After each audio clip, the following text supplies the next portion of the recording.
travaille toute une année sur un des principes de la devise républicaine. Donc en 2013, ce fut la liberté. En 2014-15, ce fut l'égalité. Cette année, on travaille sur la fraternité. Travailler de manière approfondie dans les enseignements. L'idée est de les travailler un petit peu de manière transdisciplinaire et de proposer aux élèves d'être acteurs au sein de leur établissement. Là, on est dans un atelier street art. On a travaillé sur des immenses pochoirs représentant des figures emblématiques de valeurs républicaines, donc qu'on a disposées dans l'espace du Collège Vauban. Les artistes du street art ont cette caractéristique-là, c'est-à-dire que c'est des personnes qui investissent les espaces urbains, ils sortent des galeries d'art, et de la même manière, on va sortir de la salle d'art plastique et on va investir le collège pour délivrer un message. C'est montrer qu'on peut faire plein de choses avec des bombes et que même si on a 12 ans, on peut quand même faire des choses magnifiques. Ça fait des mélanges d'art, d'histoire, donc en même temps on apprend des choses, c'est ludique, voilà, il y a plein de choses et je trouve que c'est génial. Je leur apporte évidemment toute la partie historique parce que le street art c'est un art qui a été pratiqué lors d'événements assez célèbres. On veille à ce que effectivement l'élève comprenne pourquoi Coluche a été choisi pour la fraternité ou Malala pour la liberté. Les élèves ne sont pas du tout les mêmes en cours et en atelier. En passant par la manipulation, le bricolage, ça me paraît essentiel. C'est une manière de s'approprier justement des choses qui sont très théoriques. Cet atelier, c'est un atelier de partage aussi.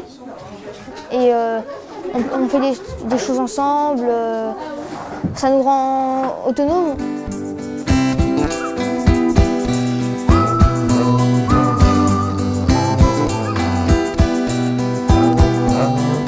Interdisciplinarité avec deux collègues, une collègue d'art plastique et une collègue de PS. Donc en fait l'idée c'est de traduire des textes ou de monter un spectacle par le corps. J'ai choisi un roman extrêmement difficile et extrêmement touffu, c'est Le Testament français d'Andrei Makin qui est au programme pour l'autobiographie. Suivant, tu vas mettre tes initiales aussi. Le refrain, là, dès qu'ils auront fini, les élèves ont choisi en fonction de ce qu'ils avaient étudié en français sur le livre, les passages qu'on voulait chorégraphier, de la musique dont vous disposez pour mettre votre choré. Ensuite, on était à un niveau de difficulté qui était de créer le spectacle, donc d'écrire en fait pour le spectacle.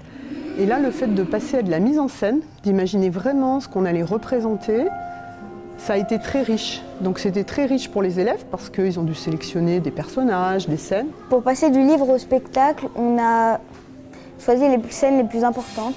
Ensuite, il a fallu mettre dans l'espace. Donc il a fallu représenter des choses et là on était dans un degré de compréhension qui était très intéressant puisqu'il y a eu des élèves qui ont vraiment compris ce qu'ils ont lu à ce moment-là seulement, quand il a fallu le jouer ou le danser. On aime moins le français, mais on accroche plus avec la danse, du coup c'est mieux. De lire un texte avec une collègue de sport, ce qui était très intéressant, c'est qu'elle m'a fait mettre le doigt sur certaines choses que je n'avais pas notées. Cet EPI concourt également à deux parcours, le parcours à venir et le parcours artistique. On visite des choses comme l'Opéra de Lyon ou comme l'espace Paul Chargot, là où on va jouer plus tard. C'est-à-dire pour les concerts où on organise une fausse. Il y a aussi des intervenants qui viennent, comme Images Solidaires, on va réaliser un film. Il y a aussi un graffeur qui est venu pour faire les décors de certaines scènes. Amour, tendresse et délicatesse. On a des fiches métiers, on étudie, on voit les métiers qui sont en rapport avec le théâtre. Pour les élèves, ils n'ont plus la motivation en fait, de l'évaluation de la note. Leur motivation première, c'est réussir à faire ce spectacle.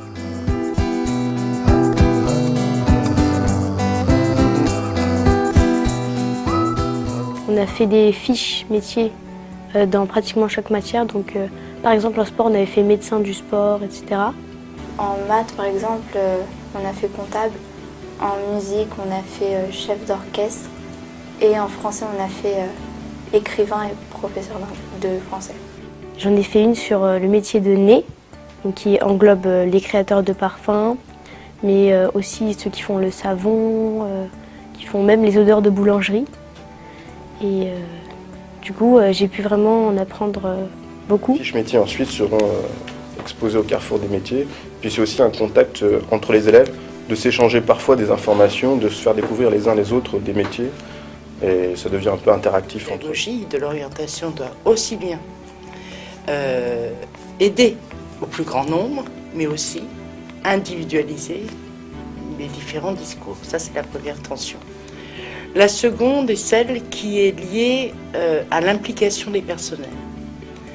Informer sur l'orientation, donner des documents sur l'orientation, c'est une chose. Tracer et faire évoluer un parcours individuel pour chaque élève en est une autre.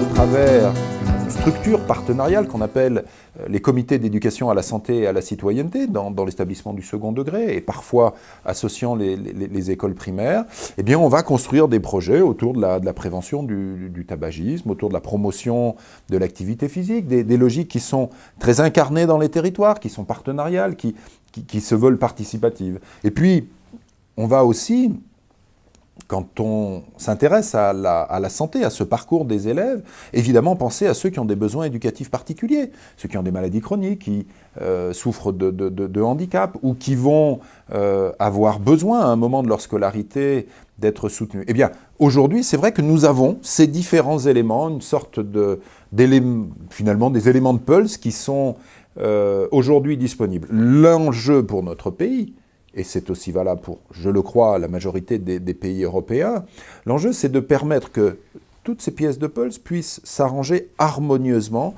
au service d'un parcours, mais qui est un parcours éducatif en santé.